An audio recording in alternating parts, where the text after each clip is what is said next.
말씀을 나누죠. 로마서 87번째 시간입니다. 무서워하는 종의 영. 로마서 8장 12절에서 16절까지의 말씀 함께 봉독하겠습니다. 그러므로 형제들아 우리가 빚진 자로되 육신에게 져서 육신대로 살 것이 아니니라. 너희가 육신대로 살면 반드시 죽을 것이로되 무릇 하나님의 영으로 인도함을 받는 그들은 곧 하나님의 아들이라. 너희는 다시 무서워하는 종의 영을 받지 아니하였고 양자의 영을 받았으므로 아바 아버지라 부르짖느니라. 성령이 친히 우리 영으로 더불어 우리가 하나님의 자녀인 것을 증거하시나니. 아멘. 우린 지난주에 종의 영과 그 양자의 영에 대해서 공부했습니다. 종의 영과 양자의 영이 따로 있는 것이 아니라 하나님의 그 말씀을, 성경을 세상의 법 수준으로 이해를 해서 육신으로 그냥 행해버리면, 육신이라는 도구를 갖고 그냥 열심히 행해버리면 그것이 바로 자기를 스스로 율법으로 묶는 종의 영이 되는 거고요. 그 말씀을 통해서 우리를 아들로 창조해 내시는 그 하나님의 은혜와 사랑을 깨달아 알게 되면 그것이 바로 양자의 영, 아들이 되게 하는 말씀, 진리를 받은 것이다 라고 말씀을 드렸죠. 그 사람을 아들이라고 이렇게 부른다고 했습니다. 그리고 그를 아들로 낳게 한 그 아들 안에 그 진리의 말씀을 아바, 아버지라고 부른다고 그랬죠. 그리고 그것을 가진 이를 또 아바, 아버지 이렇게 부르기도 한다고 했습니다. 근데 그 아버지에 의해 아들이 된 자는 그것으로 끝나는 것이 아니라 이 세상 속에서 아고라는 그 과정을 거치게 된다 그랬죠. 아고가 뭐라 그랬습니까? 인도하는 이라고 이렇게 이제 한글 개역 성경 번역해 놨는데 굉장히 점잖은 표현이고 이제 꽁꽁 묶어서 가기 싫어하는 그런 일을 꽁꽁 묶어서 억지로 끌고 가는 거, 이게 아고라 그랬죠. 그래서 아고하고 곡소리가 나는 거예요. 끌고 가는 거죠. 하나님이 어디로 끌고 가세요? 십자가로 끌고 가요. 그래서 곡소리가 나는 겁니다.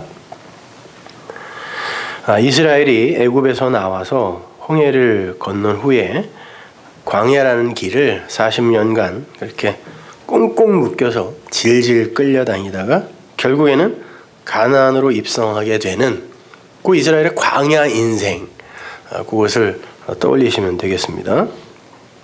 근데 그 40년간 어떤 일이 있었죠?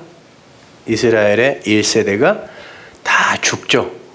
뭐에 맞아 죽어요? 하늘에서 떨어지는 하늘의 양식에 맞아 죽는 거예요. 모형입니다. 그게 다요. 이스라엘은 원래 그 애굽의 장자스러움, 이것을 애굽에서 다 뺏기고 나오는 거예요. 원래가. 그래서 어린 양이 애굽에서 죽자 애굽의 장자들이 모두 죽죠. 그거는 하나님이 겁줘 갖고 이스라엘을 풀어주려고 그런 장치를 거기다가 이렇게 설치해 놓은 게 아니라 너희들이 어린 양 안에서 이렇게 애굽의 장자됨을 죽이지 않으면 절대 이 애굽이라는 세상에서 못 나간다라는 걸 보여주는 거예요. 그래서 그 장자가 다 죽자 나오는 거예요. 근데 그렇게 나와서 그 광야 인생 기간 동안에 몸으로 그 애굽의 장자스러움이 죽는다는 것이 무엇인지를 배우는 거예요. 그리고는 거기서 다 죽고 1세대가 죽고 그 하늘에서 떨어지는 그 양식, 그것으로 새로 난 자, 광야에서 난 자들만 새 사람이 되어 가나안 약속의 땅으로 들어가는 그런 그림을 보여주는 거란 말입니다. 그래서 그 이스라엘이 애굽에서 나올 때 이미 애굽의 수치는 다 굴러간 거예요. 하나님이 거기서 끄집어냈기 때문에. 그렇지만 길갈에서 또 할례를 하라고 그러면서 몸으로 그 수치가 물러가는 게 어떤 것인지, 그거 할례라는 건 육적 죽음이네요. 상식기를 자른다는 것, 그런 의미가 있거든요. 생명을 절단해버리는 거거든요. 그것을 이렇게 경험하게 하는 게 이스라엘의 광야 40년 인생 아니었습니까? 마찬가지예요. 여러분이 진리를 알고 아들이 되어도 그걸 우리가 몸으로 알아야 돼요. 배워야 되기 때문에 그것을 악오의 삶으로 하나님이 이렇게 끌고 간단 말입니다. 그래서 힘들다 그랬죠? 그러나 그러한 하나님의 그 구속, 하나님이 꽁꽁 묶어버리는 것, 진리로 꽁꽁 묶어버리는 그것이 진짜 자유라 이렇게 말씀드렸습니다. 하나님께서 당신의 은혜로 꽁꽁 묶어서 당신이 정하신 목적지, 진짜 생명이 있는 곳, 그렇기 위해서는 가짜 생명, 육적 생명이 죽어야 된단 말이에요. 이 육체의 호흡을 뺏겨야 된단 말이에요. 그래서 그렇게 꽁꽁 묶어서 당신이 정하신 목적지로 끌고 가는 게 그게 진짜 자유라 그랬잖아요. 그게 진짜 풀려나는 거거든요. 그 자유. 그 자유는 그리고 반드시 생명을 출산해내게 되어 있는 거죠. 그 논리를 뒷받침해주는 단어가 종의 영 앞에 붙어있는 그 무서워하다, 푸호보스라는 그 단어예요. 종의 영. 즉 율법적 신앙생활을 하는 이들의 마음의 그 근저에는 반드시 그 푸호보스, 두려움이라는 것이 그 신앙행위의 동인으로 자리 잡고 있다라는 거예요. 그게 종의 영이에요. 율법적으로 뭔가를 열심히 행해서 결과물을 내어놓으려고 하는 사람들의 그 마음의 근저는 두려움으로 가득 차 있다라는 거예요. 무서워서. 아니라고 해도 사실은 그렇다라는 얘기죠. 여러분은 어떠세요? 여러분은 왜 예수를 믿습니까? 왜 기독교인이 되셨어요? 왜 여기 와서 앉아 계시죠? 천국 가기 위해서. 바꾸어 말하면 지옥 가기 싫어서죠. 그러면 그 뭐 때문이요? 두려움이에요, 그거요. 그걸 바울이 두려워하는 종의 영을 받은 자라고 한다니까요. 예수는 지옥 가는 게 무서워서 믿는 거 아니에요. 물론 시작은 그렇게 할 수 있지만 거기에서 한 발 더 올라서서야 되는 겁니다. 겉으로는 하나님을 사랑한다, 은혜에 감사한다, 아무런 보상도 필요 없다 뭐 이렇게 말하면서도 기실 그 행위의 동기는 두려움인 사람들이 태반이에요. 태반. 그래서 결국에는 그 두려움을 에너지 삼아 열심히 일하다가 그걸 시킨 그 하나님을 미워해요. 마음속으로. 불편해요. 그래서 천국에 가면 그 영감은 좀 없었으면 좋겠다라는 이런 생각을 하는 사람들이 의외로 많다니까요. 내가 주인공인 천국. 그런 걸 기다리는 거예요. 히브리서 기자는 그들을 이렇게 묘사합니다. 히브리서 2장 15절. 또 죽기를 무서워함으로 일생에 매여 종노릇하는 모든 자들을 놓아주려 하시면요. 진리는 죽기를 무서워해서 일생에 이렇게 매여서 종노릇하는 그런 자들을 이렇게 풀어주는 거라는 거예요. 풀려나게 하는 거라는 거죠. 여기서 죽다라는 단어가 나나토스예요. 그 나나토스는 좋은 죽음이죠. 말씀의 완성, 무트의 죽음이라고 그랬잖아요. 근데 그렇게 내가 말씀의 완성으로 죽으면 나의 존재성이나 주체성은 상실되는 거거든요. 그렇잖아요. 아, 은혜, 그 사랑이지, 그것이 생명이지, 내가 내놓는 이런 것들은 하나님이 가치 있게 여기시는 게 아니지라고 죽으면 그걸 나나토스라고 하는데 그걸 인생들이 무서워한다는 거예요. 그게 푸호보스. 오늘 본문의 그 단어와 똑같아요. 무서워. 죽는 게 무서워요. 그렇게 그 죽는 게, 나나토스로 죽는 게 무서워. 그냥 억지로 율법적 행위를 내놓는 그들을 종이라고 한단 말이에요. 종. 그래서 오늘 본문에도 무서워하는 종의 영이라고 한 거란 말입니다. 진리는 그러한 종들을 아팔라소, 풀어놓아주는 거라는 거예요. 풀어놓아주는 거. 그 나나토스로 죽는다는 것을 무서워한다라는 게 무슨 말일까요?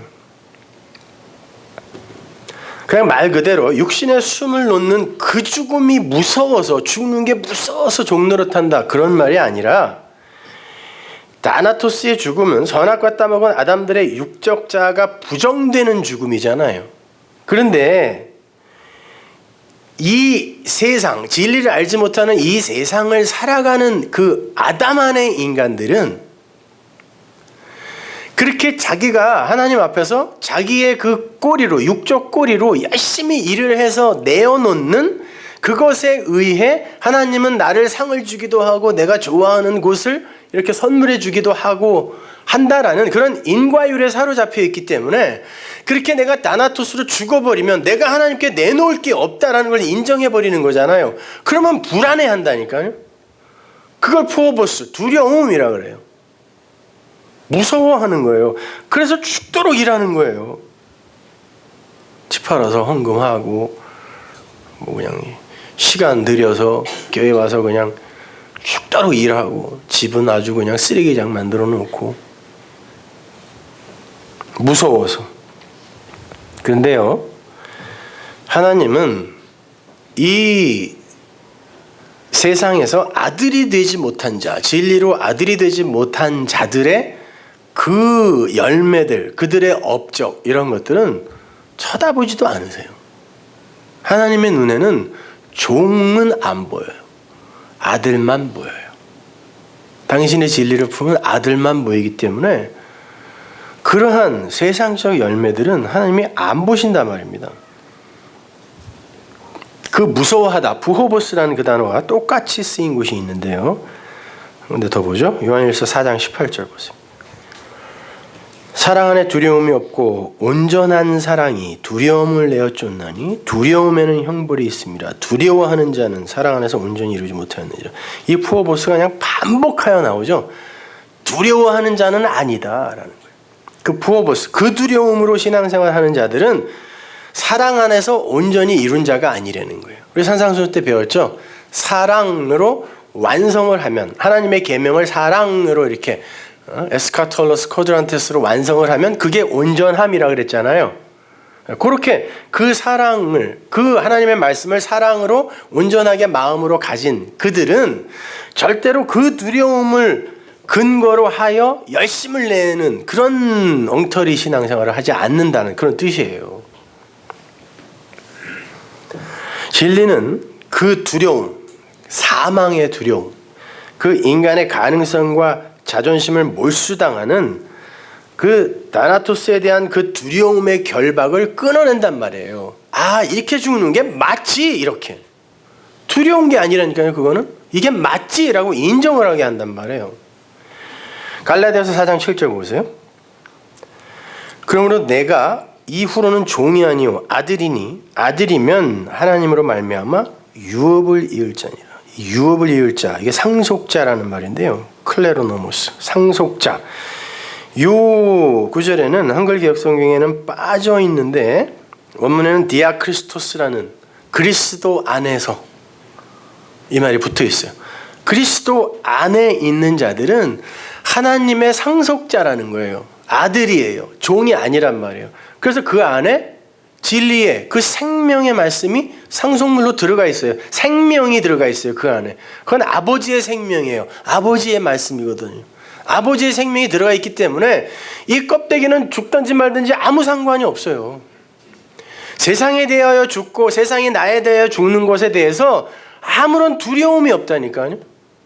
진짜 생명은 내 안에 있기 때문에. 그런데 그 다나토스의 죽음에 대한 두려움에 사로잡혀서 여전히 율법적 신앙생활만 하고 있는, 그렇게 종노릇만 하고 있는 그들이 진짜 그리스도인이 맞겠냐라는 그런 말입니다. 살았다라는 건 죽어서 살았다는 뜻 아니에요. 아, 나는 죽은 자구나를 아는 게 산 거거든요. 하나님의 은혜가 아니면 난 죽은 자구나를 아는 게 사는 거니까, 그렇게 산 자들은 그렇게 죽는 게 당연하다는 걸 안단 말이에요. 그래서 두려워하지 않는다니까요. 이게 내 실체가 맞아라고 인정하게 된단 말이에요. 그래서 무서워하는 푸호보스, 종의 영, 그거 받으면 안 된다.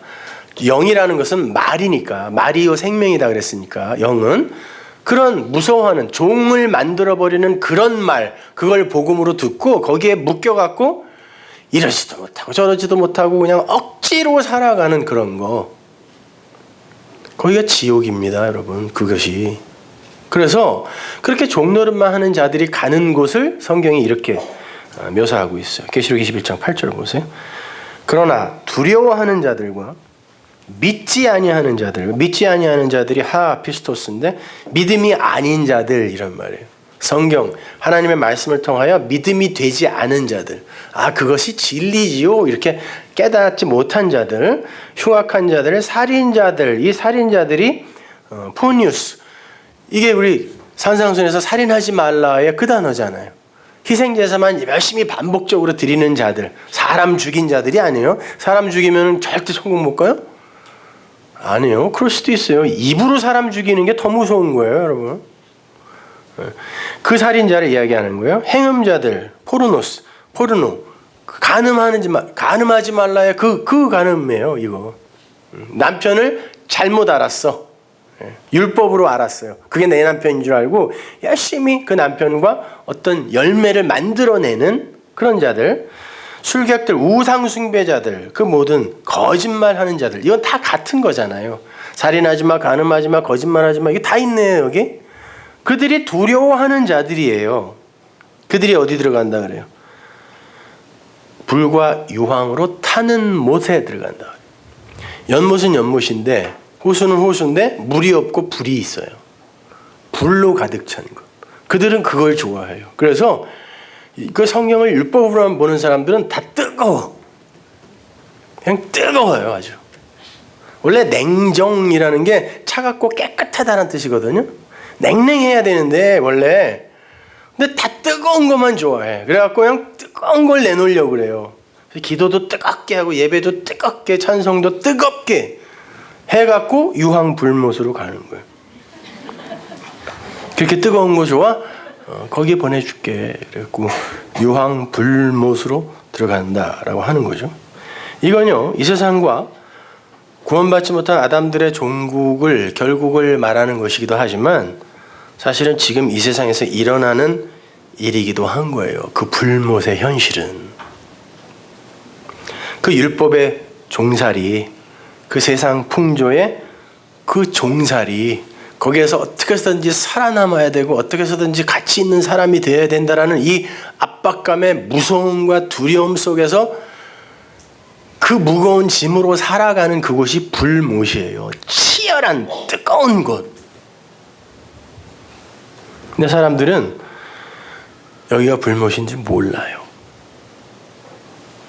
그 불못이라는 건 진리의 생수를 담은 그 진리의 우물과 대조되는 개념이에요. 거기에 쓰이는 림네, 이 못, 호수라는 단어인데 바다에도 이 단어를 쓰더라고요. 림네라는 이 단어가 신약성경에 몇 번 나오는데 그 단어가 쓰인 곳이 군대 귀신이 들어간 돼지떼가 빠져 죽는 그 호수, 거길 바다라고도 그러고 호수라고도 그러고 못이라고도 하는데 그게 림네요. 불못. 그러니까 돼지들이, 이스라엘이 가장 부정한 짐승이라고 여겼던 게 돼지거든요. 그래서 탕자도 세상에 나갔더니 여기 돼지우리네를 깨닫고 온 거예요. 그리고 나는 돼지네. 그리고 돼지들과 쥐염열매, 그 돼지 먹이를 치열하게 경쟁하는 그런 인간이 나구나를 알고 온 거예요. 그러니까 그 돼지떼 안에 귀신이라는 말이 원래 한문으로도 귀라는 게 모르는 신, 신인 아는 신이란 뜻이거든요. 좋은 말이에요, 그거요, 원래가.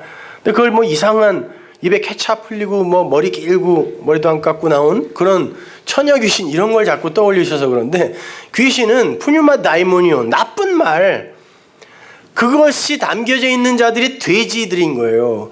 하나님의 만군의 하나님이신 그 군대가 아닌 저쪽 다른 군대, 그 나쁜 말, 그걸 가진 돼지떼들이 거기가 사는 곳인 줄 알고 그곳에서 열심히 자기 꼬리로 생산물을 만들어내는 게 진짜 사는 것인 줄 알고 거기서 열심히 사는 거, 이게 엉뚱한 귀신을 품고 거기에서 죽은 돼지로 사는 우리들의 모습이에요. 세상의 모습인 거예요. 그거를 림네라 그래요. 못이라 그래요. 불못이라고 한단 말입니다. 근데 보세요. 그 돼지떼 안에 그 비진리는 예수 그리스도를 만나면 나를 떠나세요 그런다니까요. 감당을 못해요. 두려워해요. 나를 떠나세요 그런다고요. 왜? 죽기가 두려우니까 그래요. 그 예수 그리스도를 진리로 받아들이면 내가 죽는 거기 때문에 나를 떠나세요 그런다니까요. 무서워서. 그래놓고는 그 진리가, 그 생명이 있는 반대쪽으로 림네, 불과 유황못으로 달려가더니 거기로 퐁당 들어가는 거예요.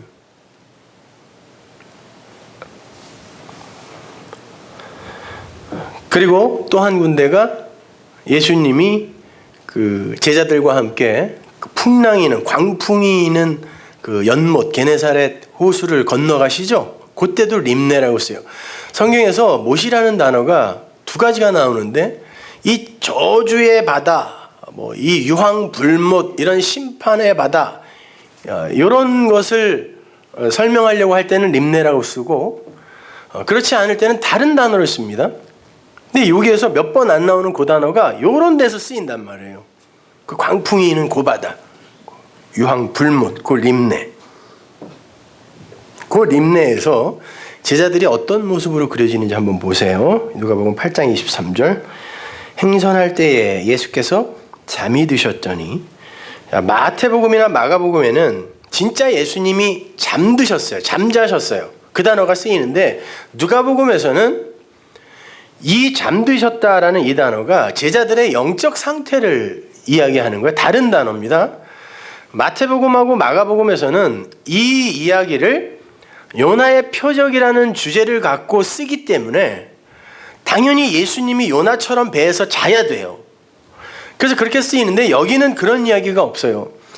이 저주의 광풍의 바다에서 제자들의 상태가 이렇게 잠이 든 상태라는 거예요. 그들의 영적 상태가.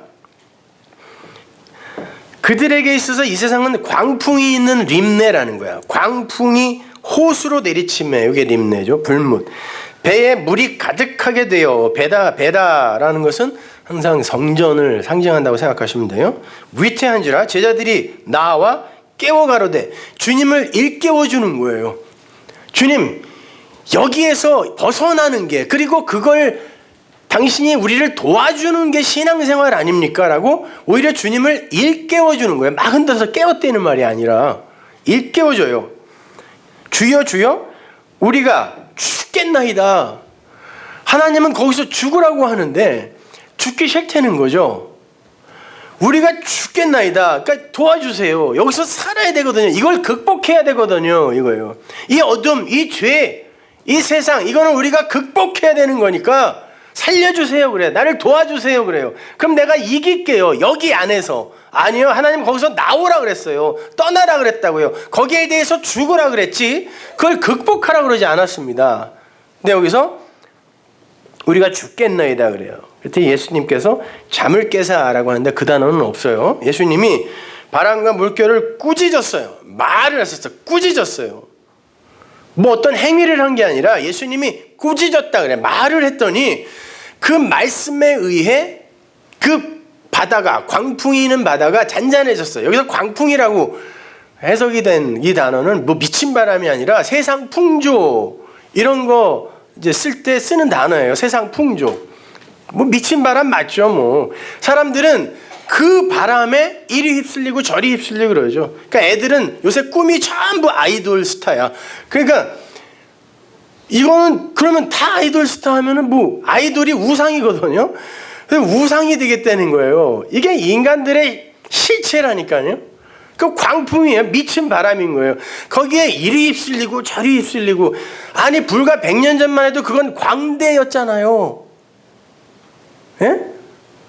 그 아주 비천한 직업이었다니까요. 근데 인간들은 그 바람에 의해 줏대도 없이 이리 휩쓸리고 저리 휩쓸리고 이러는 거라고. 그러나 하나님의 진리의 말씀을 가진 자는 구강풍에 휩쓸리는 게 아니라, 그리고 거기서 어떤 훌륭한 사람, 착한 사람, 대단한 사람이 되는 게 아니라 그거와 상관없는 자가 되는 거예요. 그걸 밟고 일어서는 거라니까 오히려요.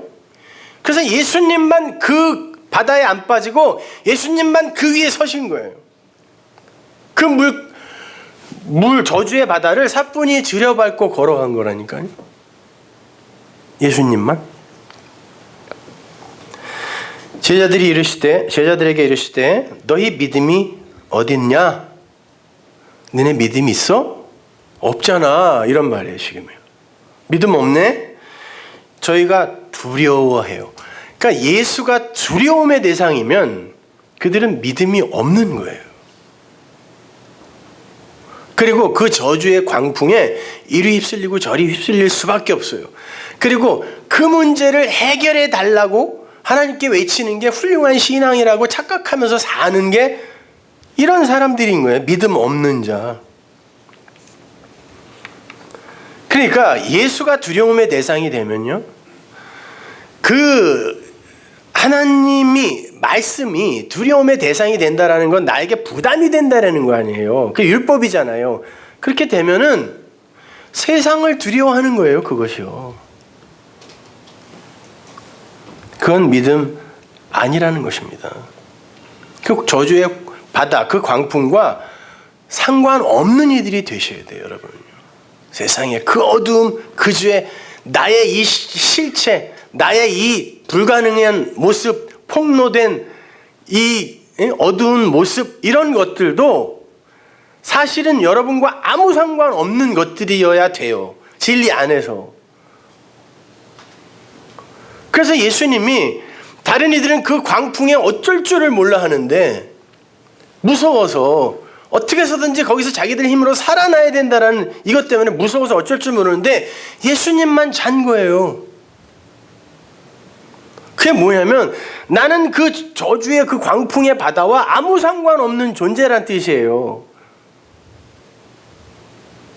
너무 잠이 부족해서 피곤해서 주무신 게 아니라 그걸 보여준 거예요. 요나 마찬가지예요. 광풍이 있는 바다에서 하나님의 진리를 운반하는 그는, 그 아들은 그 광풍과 아무 상관없는 자로 자는 거예요. 자는 게 뭐냐면 거기에 대해서 죽었다는 거예요. 성경은 잠을 잔다라는 걸 항상 죽음을 메타포하는 데 쓰니까 죽은 자라는 거예요. 근데도 못 알아먹어. 그거 몰라? 그래, 그게 이거야. 이 풍랑이 있는 바다에서 그 배 안에서 그 성전 안에서 잔다라는 건 이거야라고 보여준 게 저주의 바다 속에 빠뜨려서 그 바다 속에서 죽은 자로 만들어 버리는 거예요. 그게 십자가라니까요. 그래서 예수님이 내가 보여줄 건 요나의 표적밖에 없어라고 해놓고는 그 배에서 요나처럼 자신 거예요. 거기에 대해서 죽는 거야. 신앙이란 그런 거야. 진리를 담은 아들은 그런 거야라고 보여준 거란 말입니다. 베드로가 다음날 참수당하는 날인데 그 전날 감옥에서 쿨쿨 잤죠. 하나님의 아들은 이 감옥, 이 지옥 같은 이 세상에서 그 죽음에 대해 죽은 자라는 걸 보여주는 거지, 베드로가 내일 죽을 사람이 미련하고 둔해서 잠만 퍼질러 잔 게 아니라니까요. 완전히 잔다. 그걸 보여주기 위해 천사가 와서 옆구리를 차는 그림까지 써놓은 거예요. 거기다가.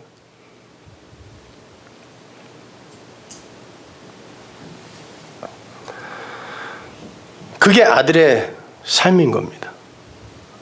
그 이야기 바로 밑에 저주의 그 못 림네로 돌진해서 빠져 죽는 그 군대 귀신 들린 돼지떼의 이야기가 붙어 있어요. 성경은 일관성 있는 내러티브로 기록이 되어 있어요. 성령이 편집했잖아요. 그러니까 아무 에피소드나 턱턱 갖다 붙여놓은 거 아니에요. 그래서 그걸 이렇게 하나하나 빼서 거기서 교훈을 얻어내라고 성경을 기록한 게 아니라 하나님의 진리만을 차서 있게 설명한 거라니까요. 그래서 그 림네라는 단어가 이렇게 몇 번 안 나오는 그 단어가 붙어서 나온단 말이에요. 이게 전부 지금 세상에서 일어나고 있는 일이란 말입니다. 그 두려움은 저주의 바다에 빠져 죽은 그 돼지들의 모습과 조금도 다를 바가 없는 자들의 것이다를 보여주는 거예요. 거기가 바로 유황불못이란 말입니다. 근데 사람들은 모르는 거예요. 그냥 자기들의 그 꼬리의 힘으로 열심히 살면 어떤 초월자가 그 속에서 가장 왕성한 꼬리의 산물을 생산해낸 이들의 그 차서를 매겨서 그들이 좋아할 만한 곳으로 보여주고 보내주고 또 상도 주고 차서 있게 차별 있게 주고 하는 그런 것이 신앙생활이라고 여기고, 그런 것을 경연하는 경건의 경연장, 열심의 경연장, 이런 걸로 생각하는 거예요. 그러니까 그들은 다른 이들과 겨루어서 이겨내기 위해 오늘도 내일도 분주히 움직일 수밖에 없는 거예요. 다른 사람보다 더 이뻐야 되고, 다른 사람보다 더 잘나야 되고, 다른 사람보다 더 돈도 많아야 되고, 다른 사람보다 더 공부도 많이 해야 되고, 다른 사람보다 더 자식도 잘 돼야 되고, 이런 거. 그게 유황불못입니다, 여러분. 신앙생활도 그렇게 해요.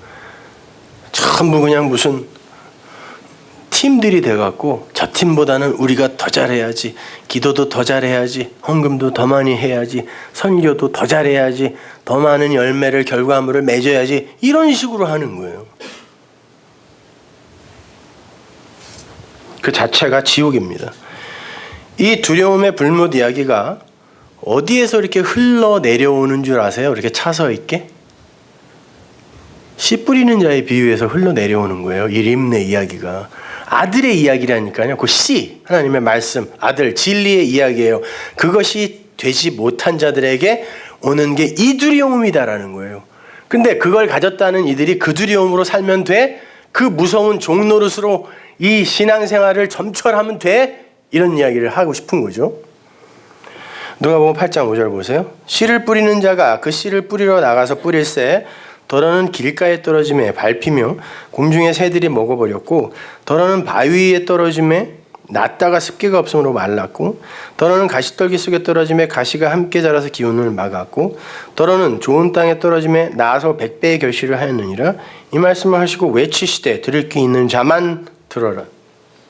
제가 비유 강의에서 이거는 자세하게 설명해 놨으니까 그거 열심히 읽어보시고, 오늘은 그 종의 영과 그 결과 얻어지게 되는 그 두려움의 그 이야기가 어떻게 이 비유와 연결이 되는지 거기에 초점을 맞춰서 한번 보자고요.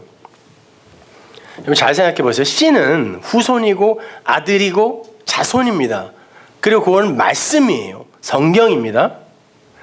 근데 그 씨를 뿌리는 이가 있다는 거죠, 지금요. 누가 뿌려요? 하나님이 뿌려요. 그러니까 하나님이 실수로 길가에 떨어뜨리거나 실수로 가시덤불에 떨어뜨리거나 실수로 바위 위에다 떨어뜨린 게 아니죠. 하나님은 그렇게 실수하시는 분이 아니니까 하나님이 일부러 거기다 떨어뜨린 거라니까요. 왜? 필요해서요.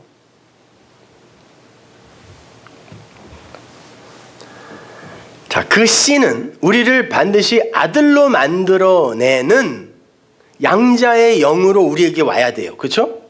종의 영, 비진리로 거짓말로 우리에게 오면 안 된단 말입니다. 그래서 우리를 아들로 만들어내면 그걸 성경이 뭐냐면 100이라 그래요. 100. 여기에서 100배라고 쓰인 이 헤카톤티 플라시온이라는 이 단어는 헤카톤이 100이고 플라소가 빚다, 야차르라는 히브리어를 이렇게 번역한 건데 빚다, 빚어내다, 만들다 이런 뜻이니까 100으로 완성하다 이런 뜻이에요. 100배가 아니라. 좋은 씨는 100으로 완성해낸다라는 거예요. 100으로 결실을 맺는다는 거예요. 히브리 사람들에게 있어서 100이라는 건 완성, 뜻을 이룸, 아들, 언약의 성취 등의 의미로 사용이 돼요. 히브리어로 성경이 기록될 때만 해도 아라비아 숫자가 없었단 말이에요. 그러니까 단순히 그런 것을 숫자로만 이렇게 여러분이 생각하시면 안 되고 거슬러 올라가서 그것들이 어떤 의미로 쓰여 있는지도 아셔야 돼요. 몇 군데만 찾아드리죠. 창세기 11장 10절 보세요. 셈의 후예는 이러하니라. 셈은 100세 곧 홍수 후 2년에 아르박삿을 낳았고, 창세기 10장에 가면 셈의 아들이 5명으로 나와요. 근데 여기에는 셈의 아들이 한 명만 나오죠. 아르박삿. 그리고 그 낳았다라는 동사가, 야라드라는 동사가 히필 동사로 쓰였어요. 그러니까 야라드라는 그 동사가 히필 동사로 쓰이면 말씀으로 낳게 하다라는 뜻이라 그랬습니다. 그 5명의 아들 중에 셈이 아들로 낳은 자, 진리로 낳은 자는 아르박삿 하나밖에 없었다는 거예요. 그때가 언제예요? 홍수 후 2년. 왜 이런 말을 썼을까요? 하나님이 이스라엘을 애굽에서 끌어내어 홍해를 건너게 한 다음에 성막을 주시고 그 성막을 완성시키세요. 언제? 2년 후예요. 그 이야기를 하고 싶은 거예요. 근데 그때가 언제냐면 100의 때래. 100. 그가 아들을 진리로 낳은 그때가 100이다 이렇게 이야기해요. 100. 셈은 히브리 온 자손의 조상이라 그래요. 성경이. 그거는 히브리 사람, 그게 이름이란 뜻이거든요. 그 히브리 사람들의 대표. 그러니까 그는 반드시 아들을 낳아야 돼요. 진리를 낳아야 된다니까요. 근데 그때가 언제냐면 100이다 그래요. 100. 그러면 자타가 공인하는 약속의 후손 이삭이죠. 이삭은 몇 세에? 100. 성경은 아브라함이 몇 살에 이삭을 낳았는지를 교훈하는 거에는 관심이 없어요. 100이라는 그것의 의미. 이삭이라는 존재가 원래 그런 존재 아니에요. 약속의 후손이라는 건 하나님은 믿음의 조상인 아브라함에게 구원이 뭔지 생명이 뭔지 그 씨, 자손이 뭔지를 설명해 주고 싶었는데 아브라함이 뭐라 그랬냐면 내게 아들을 주실래나? 이 수준으로 이해를 했단 말이에요. 그럼 내가 그 수준으로 가르쳐 줄게 하고 내려가셔서 아들을 주신 게 이삭이에요. 그러면 그 이삭을 통하여 아브라함은 약속의 후손인 믿음의 조상인 내가 어떻게 그 하나님의 백성이 되는지를 배우면 되는 거 아니에요. 그 이삭으로. 그래서 그 이삭으로 그걸 깨닫게 되자 하나님이 그러면 그거 이제 필요 없지 죽여라고 이야기한 거란 말입니다. 마찬가지 여러분들이 그 생명, 그 아들이 뭔지를 모르니까 하나님이 아들을 줬어요. 예수를 줬다니까요. 그것으로 내가 어떻게 그 아들이 됐는지를 알면 그 예수가 한 일이나 그거는 더 이상 나에게 아무 의미가 없는 거예요. 내가 아들이 됐기 때문에. 그래서 그 예수를 죽이라라고 제가 말씀을 드리는 거지 괜히 예수를 왜 죽이냐고요. 그 의미를 알면 된 거예요. 그러면 뭐예요? 아브라함에게 그 구원이, 그 씨가, 그 자손이 뭔지, 그 아들이 뭔지를 가르쳐주기 위해 아들을 주고 그 아들을 통하여 진리를 깨닫게 했다면 그게 아브라함의 아들이잖아요. 그러면 우리에게 온 예수는 내 아들이라니까요. 그래서 제가 책 제목 중에 그런 제목을 하나 쓴 거예요. 교회는 예수를 낳고 예수는 교회를 낳는다. 예수가 교회를 낳았다는 걸 아는 이는 그가 예수를 낳은 거예요. 하나님이 그에게 그 예수를 준 거라니까요. 약속의 후손으로. 이해를 하시는 거죠? 네. 자, 아무튼 말씀이라는 그 씨는 100으로 완성이 돼야 돼요. 그래서 이삭, 약속의 후손인 그 이삭이 땅에서 성전을 의미해요. 그러니까 에레츠 이거는 항상 성전으로 번역하면 돼요. 그래서 호게 신약에서도 헬라어로 호게 그러면 그냥 성전 이렇게 생각하시면 돼요. 아래 것, 땅의 것.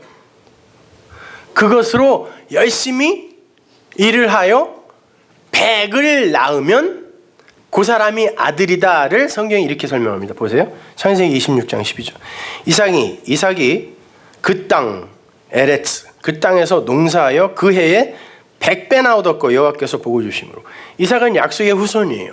그는 하나님의 복을 받았어요. 그럼 반드시 아들을 낳아야 돼요. 그래서 그 성전을 통하여 100을 얻는 거예요. 이거는 단순히 100배가 아니라니까요. 도대체 어떤 농사법을 개발을 했길래 다음 해에 100배가 나오냐고요.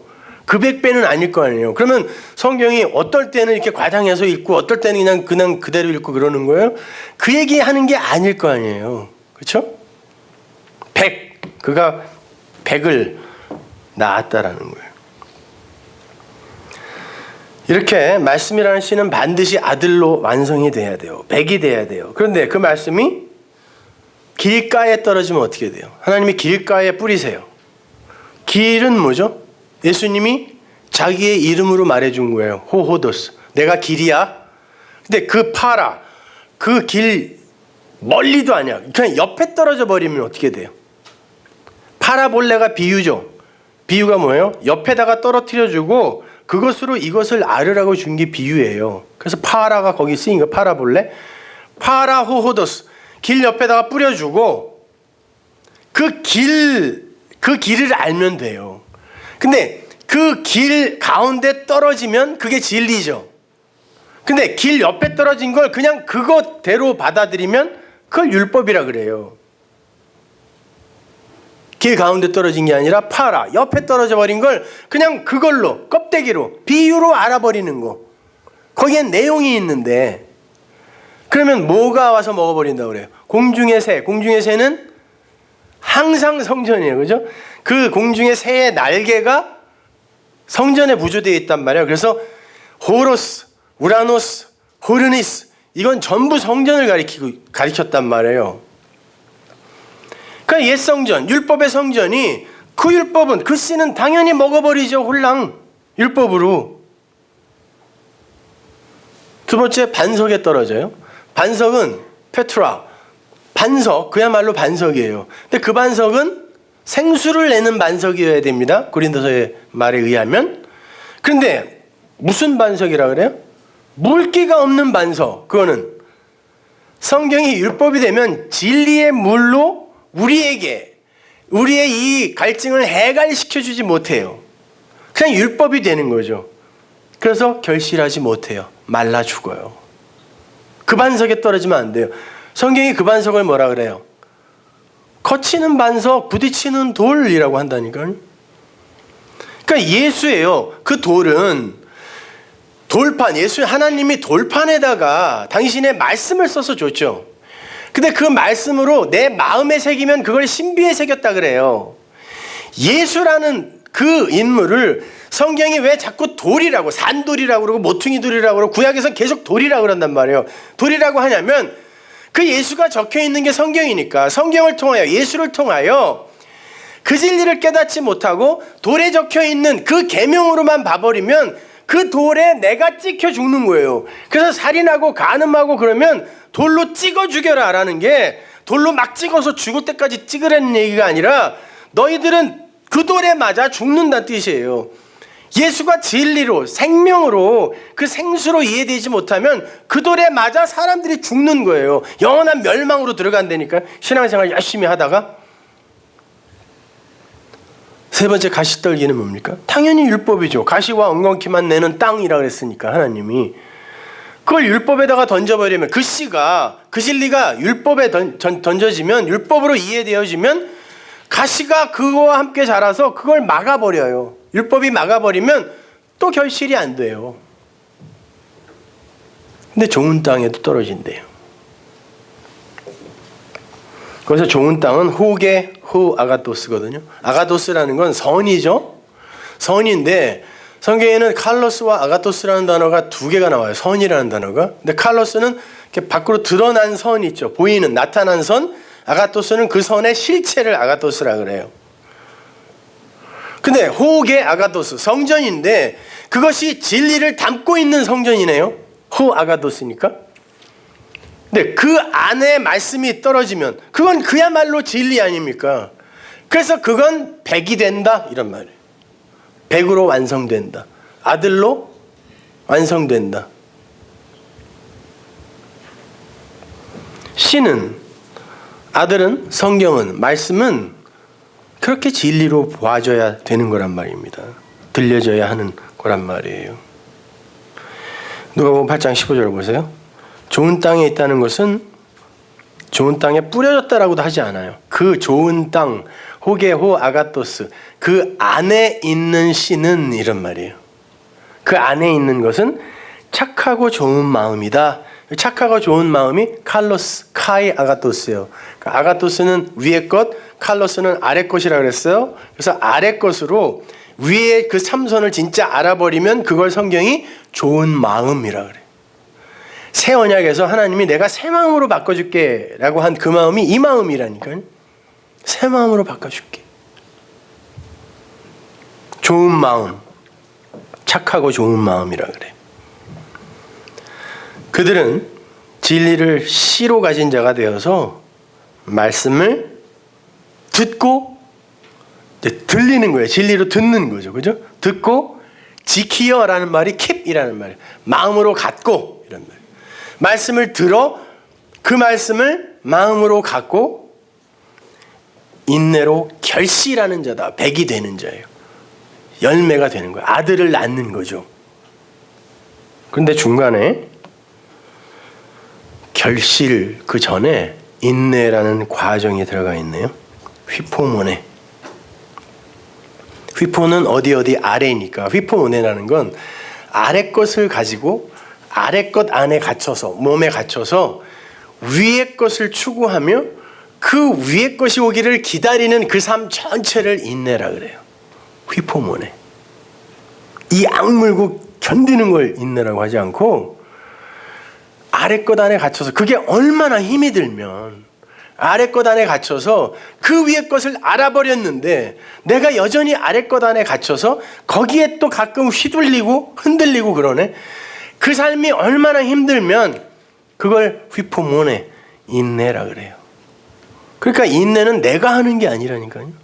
내 열심 내 능력으로 하는 게 아니라 하나님께서 끌고 가는 아고의 삶 전체가 인내예요.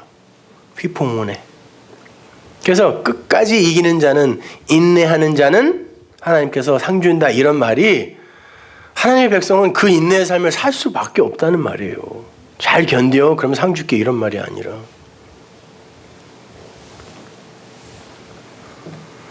그렇게 말씀이라는 씨에 의해서 아들이 되는 걸 씨의 생명력이라고 그래요. 탄생을 하게 만드는 거죠. 생명력이라고 그러고 그 아들 안에 완성된 언약의 그 완성으로서의 그 진리, 그 언약의 완성으로서의 그 진리를 뭐라 그래요? 우리 산상순에서 배웠잖아요. 소금이라 그래요. 소금 언약 배웠죠? 너희들은 세상의 소금이다 빛이다. 그러니까 소금처럼 세상의 부패를 방지하고 뭐 이런 말 아니라 그랬잖아요.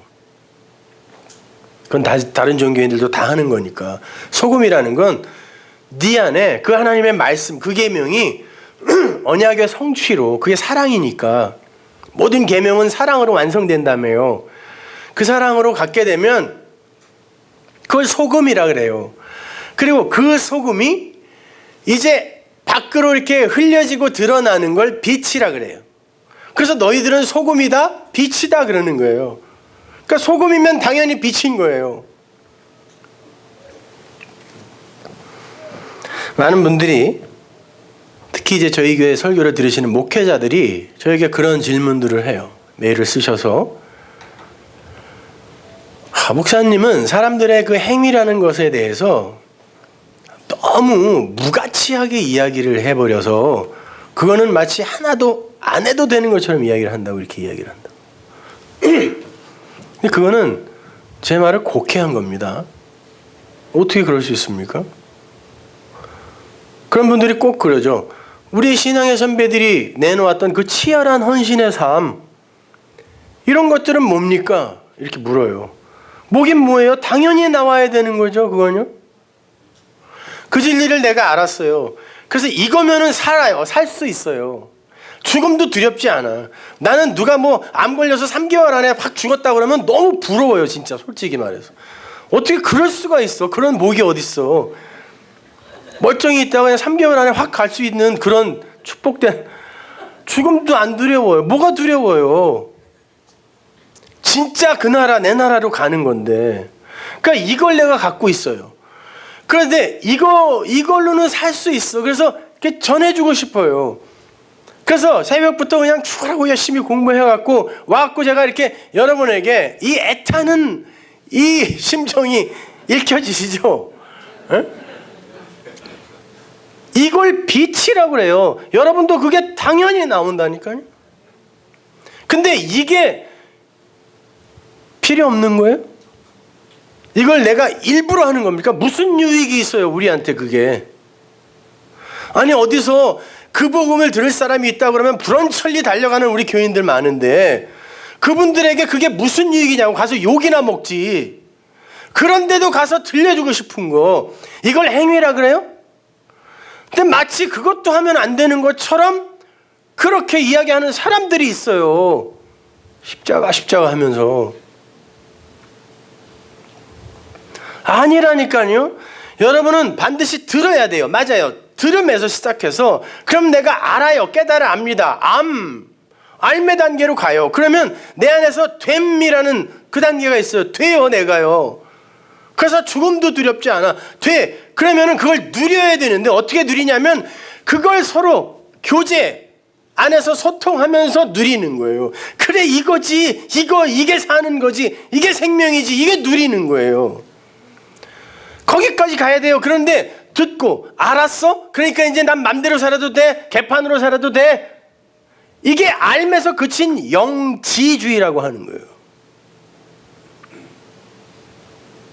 그거는 율법주의보다 더 무서운 겁니다. 더 위험한 거예요. 나와 아무 상관없는 십자가, 나와 아무 상관없는 그 피, 그건 우상이지 뭐예요. 그래서 그게 내 밖에 있으니까 자꾸 그냥 뭐라도 해야 되는 거야. 이게 종의 영이에요, 여러분.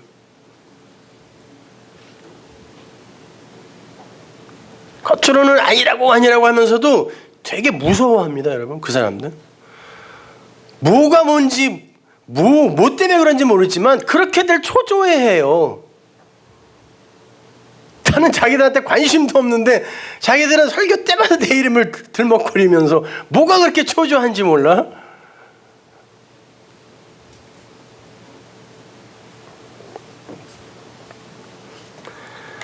그거는 우상 숭배예요. 씨가 100으로 결실이 되면 어떤 일이 벌어지는지 바로 밑에 절 한번 보세요. 누가복음 8장 16절. 누구든지 등불을 켜서 그릇으로 덮거나 평상 아래 두지 아니하고 등경 위에 두나니 이는 들어가는 자들로 그 빛을 보게 하려 함이라. 숨은 것이 장차 드러나지 아니할 것이 없고 감추인 것이 장차 알려지고 나타나지 않을 것이 없느니라. 그러므로 너희가 어떻게 듣는가 스스로 삼겨하라. 니들이 뭘 듣는지 잘 생각해봐. 그걸 니들이 들었다면, 그래서 그게 마음이 되었다면, 언약의 소금이 됐다면 당연히 감추어지긴 어떻게 감추어져? 흘러나가지 그게. 이런 말. 그건 우리가 열심을 부려서, 그리고 우리가 인위적으로 해낼 수 있는 게 아니라 하나님이 내 백성은 내 영광을 나타내기 위해 내가 만들었다라고 했기 때문에 그건 당연한 거예요. 하나님의 그 열심이 생산해내는 당연한 결과. 아무것도 안 해도 되는 게 아니라. 그러니까 교회도 안 가고 맨날 인터넷에 앉아갖고 여기 조금 저기 조금 자기 안에 그 공허감을 메꿀 길이 없으니까 이것 조금 저것 조금 불안해가지고 말이죠. 아니, 신앙은 사는 겁니다. 치열하게 사는 거예요. 역동적인 거라니까요. 아는 데서 그치는 것이 아니라 그걸 말씀의 영향력이라 그래요. 생명력 있는 그 씨를 가진 자는 그 씨가 영향을 미치게 돼 있어요. 그걸 빛이라 그래요. 그건 우리가 하는 게 아니라 하나님의 독사, 나타내는 거라니까요.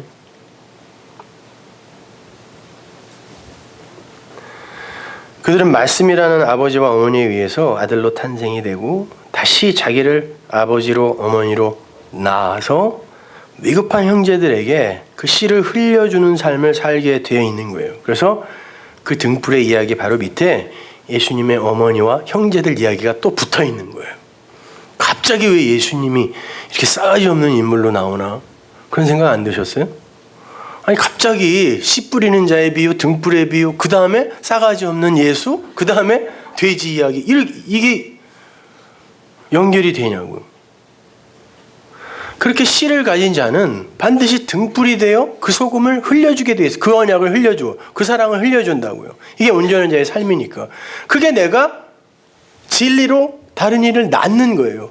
그리고 그게 바로 내가 나를 낳는 거예요. 새로운 나.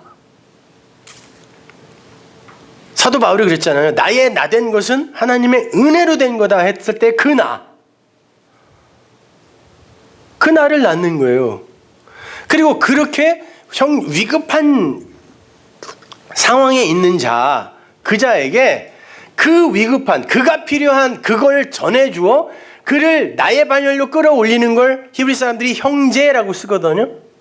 그게 형제라는 거예요. 지금 그 예수님께서 씨 뿌리는 자의 비유, 등불의 비유로 뭘 설명해 주는데 마침 어머니와 형제들이 왔어요. 내가 이걸로 진리를 다시 한번 설명해 주마. 누가 내 어머니고 누가 내 형제냐 그래요. 그 진리가 내 안에 그 씨로 왔다면 그게 100이 되는 거고, 그 100으로 다른 일을 100으로 만들어야 되는데 그게 어머니의 일이고 그게 형제의 일이잖아. 그들이 그 말씀을 듣고 그것을 마음으로 가진 그들이 어머니요 형제지라고 이야기하는 거죠. 누가복음 8장 19절 보세요. 예수의 모친과 그 동생들이 왔으나 무리를 인하여 가까이 하지 못하니 혹이 구하되 당신의 모친과 동생들이 당신을 보려고 밖에 섰나이다. 예수 밖에 서 있어요. 일부러 이런 상황 설정을 하는 거예요. 길가에 떨어져 있는 어떤 이들의 모습인 거죠. 예수 밖에 그들이 서 있다, 이런 말이에요. 원문을 보면은 예수 밖에 서 있으면 그들은 어머니가 될 수도 없어요. 아들이 될 수도 없어요. 형제가 될 수 없다니까요. 줄 게 없어요, 그 형제들한테. 그러니까 이렇게 밖에 서 있으니까 예수님이 뭐라고 그러냐면, 내 모친과 내 동생들은, 이게 형제라는 단어예요. 동생이라는 말이 아니라 하나님의 말씀을 듣고 또 행하는 이라고 번역해놨어. 킵하는 자, 그들이 어머니이고 그들이 형제야, 이렇게 말하는 거죠. 이해가 가니? 이렇게 물어보는 거예요. 이렇게까지 내가 우리 엄마와 동생들까지 이렇게 도마 위에 올려놓고 난도질하면서 설명해 주는데 그래도 몰라? 그래서 예수님의 십자가는 어머니와 아들의 관계의 새로운 설정으로 끝이 나요. 보소서, 아들입니다. 아들을 낳는 거예요. 어머니로. 뭐가? 그 언약의 십자가로 말미암아 우리에게 오게 되는 그리스도의 영, 진리가, 아들아, 네 어머니다 하고 끝나는 거죠. 내가 그거 만들려고 십자가에 매달리는 거야, 이렇게 이야기하는 거죠.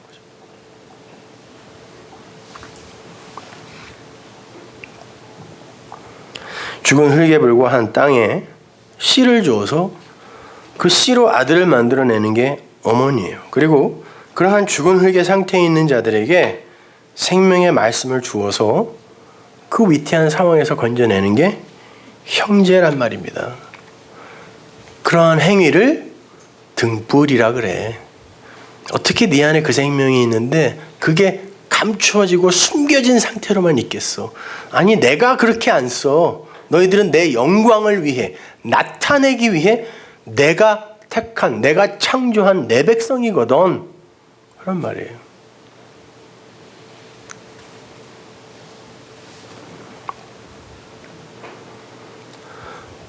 자, 그렇게 하나님의 말씀을 진리로 듣고 그 말씀을 아가페로 가지게 되면 그것으로 반드시 아들, 씨, 후손을 낳아요. 그들은 예수라는 아들을 낳고 나라는 아들을 낳으며 성도라는 아들을 낳게 하는 역할로 부름을 받는 거예요. 그러한 중보자, 중재자들의 도움 없이 어느 날 갑자기 뿅 하고 그냥 진리를 깨닫는 그런 사람은 없어요. 하나님이 그렇게 일 안 하시기로 했다니까요.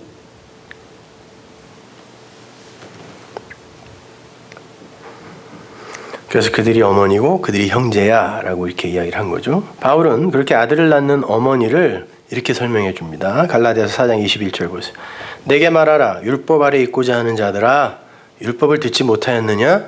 율법 아래 있고자 하는 자들아, 이 세상의 종들아, 무서워하는 영을 받은 자들아, 종의 영을 받은 자들아, 이런 말이에요.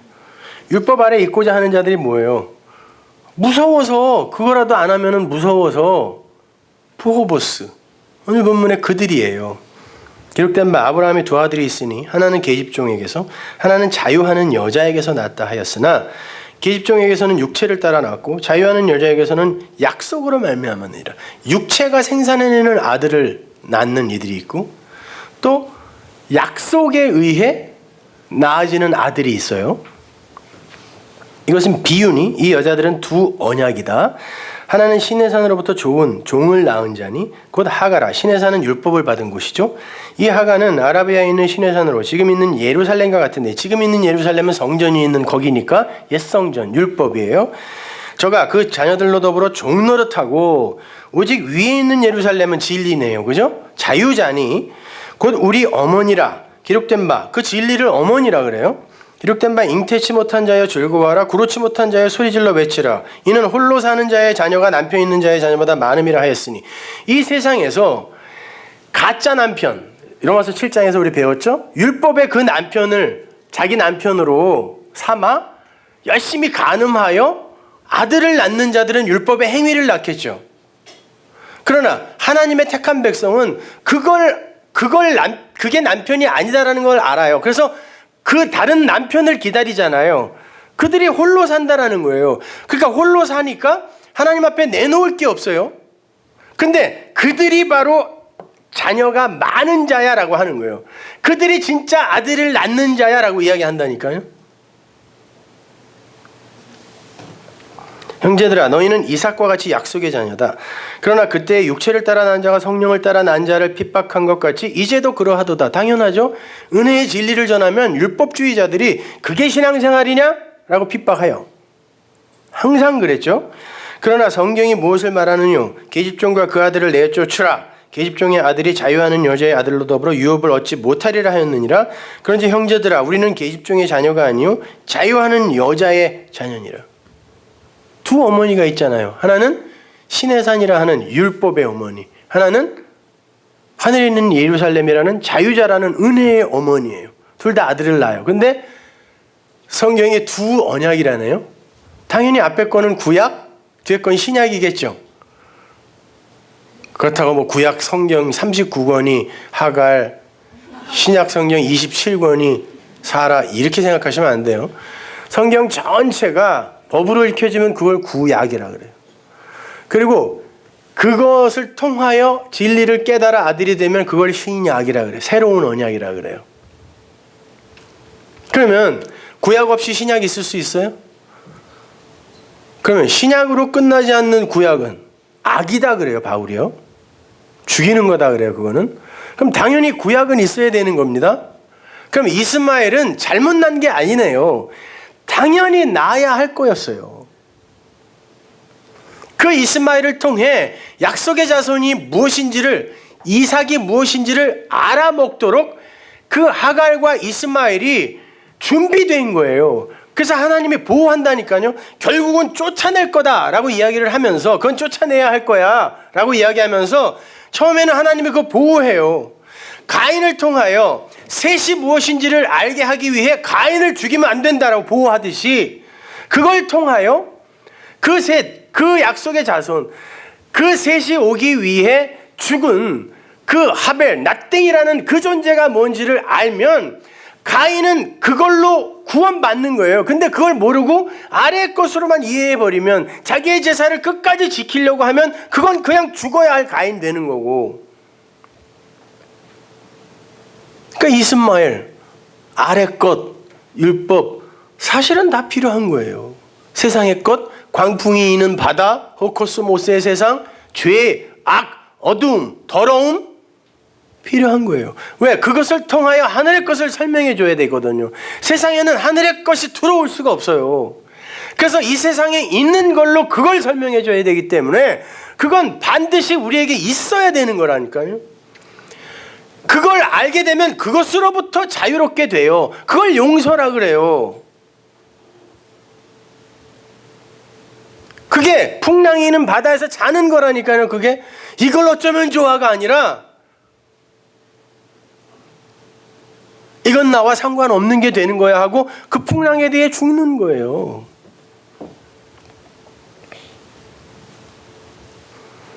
그러니까 하갈이라는 이 땅의 예루살렘을 통해서 이스마엘이라는 죄를 낳아보지 않은 사람은, 아니 더 정확히 말해서 자신이 내어놓은 모든 게 사실은 하나님께서 쫓아내기를 원하시는 엉터리 열매 이스마엘 같은 것이었음을 아는 그들이 이삭을 낳는 거예요.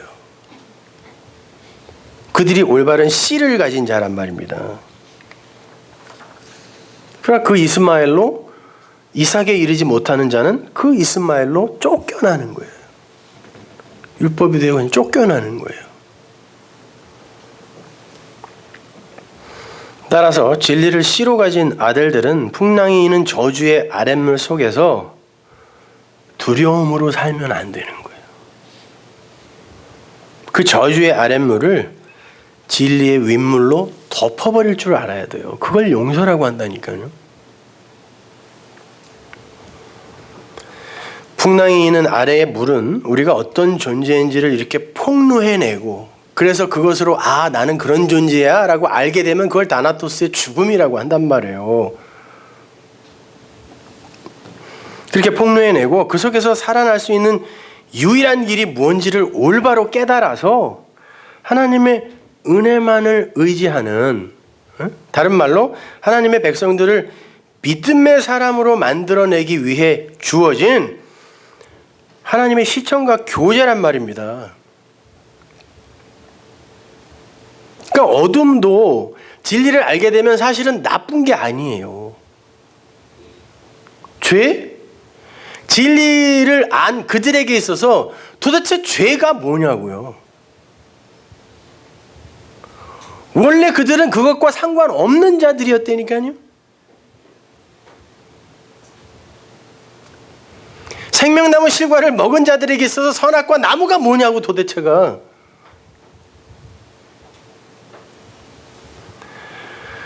그래서 성경에서는 그 풍랑의 정체, 아랫물에 그 광풍이 있는 바다의 정체, 림네의 정체를 이렇게 이야기해줘요. 예레미야 31장 35절. 나 여호와는 해를 낮의 빛으로 주었고 달과 별들을 밤의 빛으로 규정하였고 바다를 격동시켜 그 파도로 소리치게 하나니 내 이름은 만군의 여호와니라 내가 말하노라.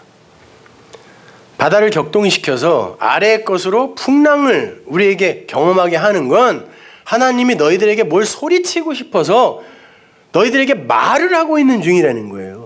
그럼 그걸로 그 말을 들으면 되는 거지요. 그러면 그건 이미 나와 아무 상관없는 게 된 거예요.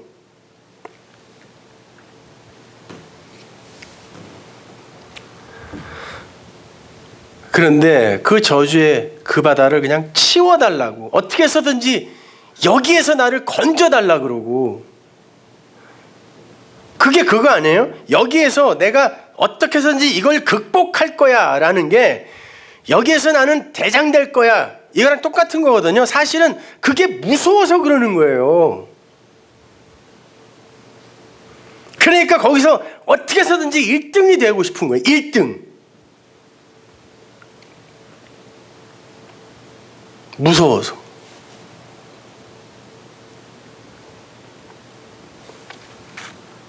그건 신앙 아니란 말입니다, 여러분. 근데 제자들은 주님을 일깨우며 이게 신앙이잖아요, 이거 하는 거 아니에요? 그랬다고요.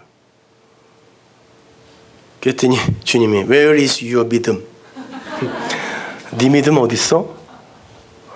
그 믿음이야? 그랬다니까. 여러분, 그 풍랑과 상관없는 자로 그냥 서시면 되는 거예요. 이렇게 하나님의 말씀은 우리의 생명이며 우리를 아들로 탄생케 만드는 유일한 근거예요. 그래서 성경이 하나님의 말씀을 부모라 그래요. 제가 다음 주에 이제 설명해 드릴 건데, 오늘은 그냥 그 말씀이 우리를 낳는 부모다. 예수가 바로 우리 부모다. 그 진리가 우리의 부모다. 나를 아들로 낳게 하는 부모다 라는 것만 마음에 잘 새겨두시면 돼요. 그래서 성경에는 여러 곳에서 그 부모에게 순종해라고 하는 거예요. 왜? 그 부모가 너를 악오의 삶으로 끌고 가서 결국 스타우로스의 십자가에, 언약의 십자가에 매달아 버릴 거거든. 그러니까 도망가지 말고 그 부모에게 순종해. 쫓아가서 어떻게 하라는 거야? 죽어! 에베소서 6장 1절 보세요. 자녀들아, 너희 부모를 주 안에서, 그리스도 안에서 순종하라. 이것이 의다 그래. 디카이오스는. 그게 의야.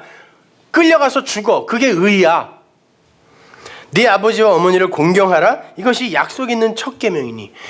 이것이 하나님의 약속 안에서 최고의 것이야, 이런 말이에요. 하나님의 약속은 말씀이죠. 성경 말씀 안에서 최고의 것, 최고의 명령이 뭐냐면은 그 부모 쫓아가서 죽어, 이거야.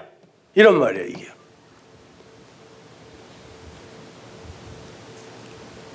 그 하나님의 성경, 그 약속 안에서 최고의 것이 뭐냐면 그 부모에게 순종하여 그 부모가 악고의 삶으로 이끌어가는 그걸 쫓아가는 거야. 이런 말이에요.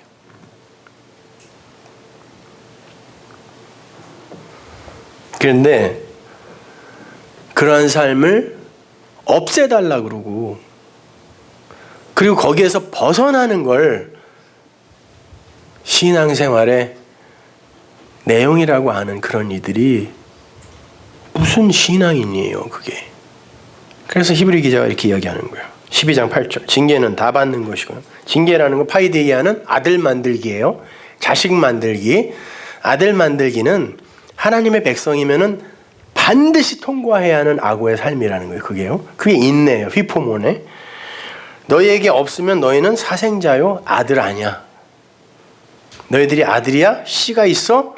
반드시 너희들은 그 다나토스의 죽음의 자리로 끌려가게 돼 있어. 또 우리 육체의 아버지가 우리를 징계하여도 공경하였거든. 하물며 모든 영의 아버지께 더욱 복종하여 살려 하지 않겠느냐? 영의 아버지가 뭐야? 내 안에 있는 진리잖아요. 그 아버지, 아버지라 부르짖느니라. 아들 만드는 양자의 영, 그 아버지, 그 진리.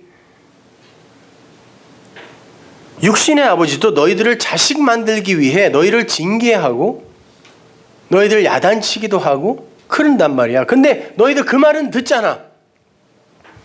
하물며 너희를 하나님의 아들로 만들기 위해 내가 아들 만들기에 그 삶으로 너희들을 인도한다고 하면 당연히 그것도 수긍해야지.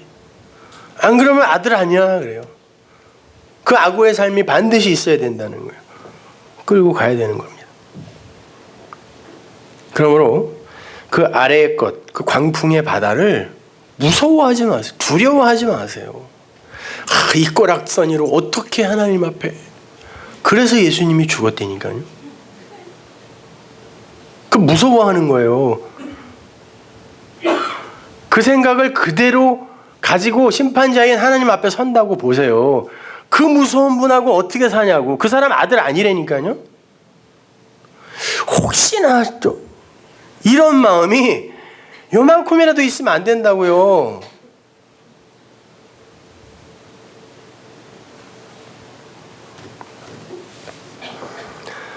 죄도, 악도, 고통도, 고난도, 행복도, 기쁨도 모두 그 아담 안에 그 나를 죽이고 그리스도의 지체로서의 새로운 그 나의 나 된 것은 하나님의 은혜다의 그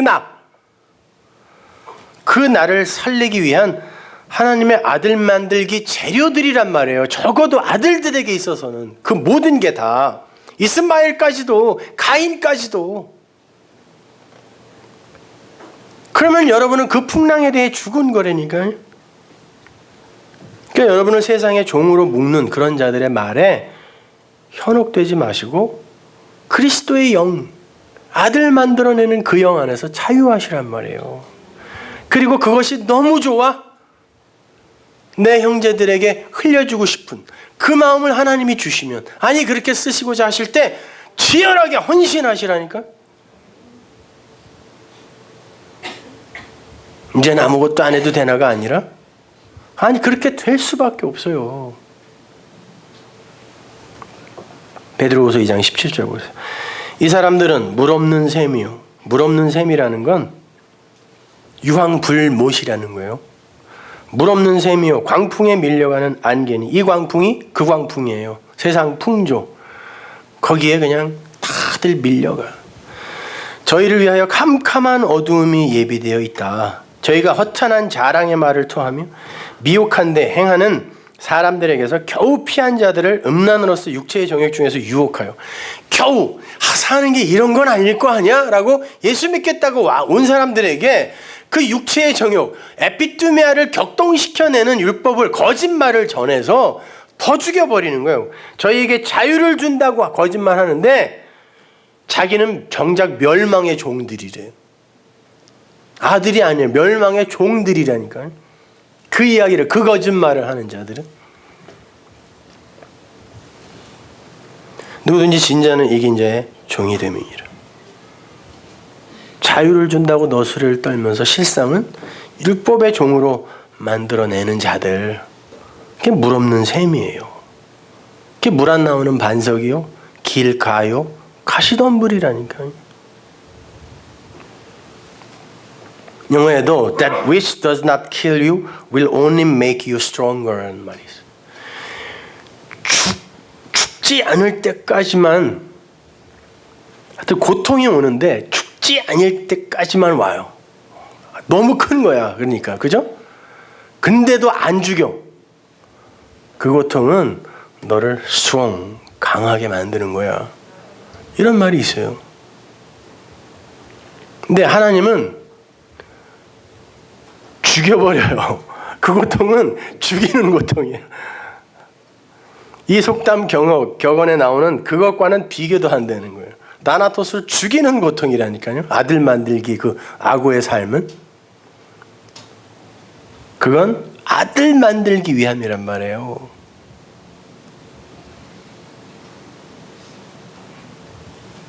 그걸 알면 거기에서 그 풍랑에 휘둘리지 않을 수 있어요. 무섭지 않을 수 있어요. 두려워하지 않을 수 있어요. 1등 못하면 어때요? 사람들이 나를 좀 그렇게 평가하면 어때요? 또 좀 아프면 어때요? 많이 배우잖아요. 그거 통해서. 제 몸이 안 좋아서 수기 치료라는 걸 받았는데 무지무지하게 아파요. 정말 어디 끌려가서 고문당하는 것보다 순간 통증의 강도는 더 커. 막 찍어. 얼마나 아픈지 몰래 눈물을 막 이렇게 닦아야 돼. 창피해서. 여러분, 사람이요, 고문을 당할 때 이를 악물고 내가 니들 앞에서 비명 지를 것 같아? 그리고 꾹 참잖아요. 고통이 들어오면 호흡이라든지 비명으로 팍 토해내야지 그 고통이 내 안에 안 쌓이거든요. 근데 꾹 참으면요, 나중에 막 웃음이 나와요. 그런 경험 있으시죠? 너무 아파갖고 근데 꾹 참으면 웃음이 나와요. 그럼 이게 비웃음으로 더 때려. 근데 그거보다 더 아파요. 근데요, 그 고통을 당하기 위해 돈을 들고 줄을 서 있어요. 일주일에 2번씩. 그건 나를 살리는 고통이라는 걸 알기 때문에 그런 거 아닙니까? 누가 고문을 당하러 돈을 들고 일주일에 2번씩 거길 찾아가요, 남산에. 근데 거기는 가더라는 거. 왜? 의미가 달라요. 성도에게 있어서의 고난은 의미가 달라요.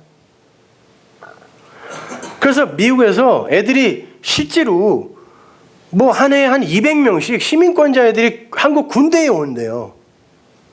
너무 애들이 참 괜찮더라고 아주. 우리 애들도 다 군대 보내려고 그러는데, 여기 한국 군대. 상의는 안 했지만 하여튼. 그런 곳에 가서 그 극한의 고통. 지금은 뭐 18개월인가 20개월밖에 안 된다며요. 예전에 30개월이 넘었잖아요. 거기서 정말 저 깻잎 하나 집어먹었다고 그냥 고참한테 두들겨 맞으면서 3년을 그렇게 보내면서 좀 배운 게 무지 많거든요.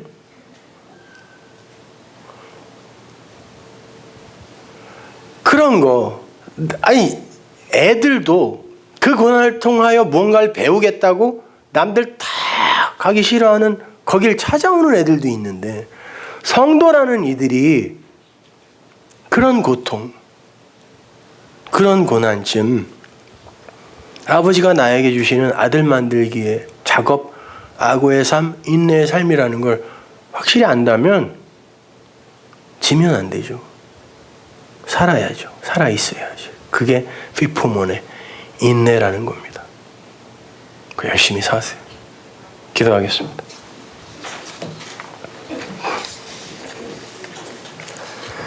하나님 은혜를 감사합니다. 아버지 하나님, 저희들에게 이렇게 살 수 있는, 유일한 살 길을 말씀으로 주셨습니다. 하나님, 그것이 이해되는 것도 기적이고 그것으로 이렇게 우리의 마음이 평안해지는 것도 기적입니다. 그 기적의 한가운데 우리가 있게 하셔서 참으로 감사드립니다. 그렇게 끝까지 그 그 진리 안에서 하나님이 주시는 그 자유를 누리며 우리 주님 오시는 그날까지 견디게 하옵소서. 예수님의 이름으로 기도합니다. 아멘.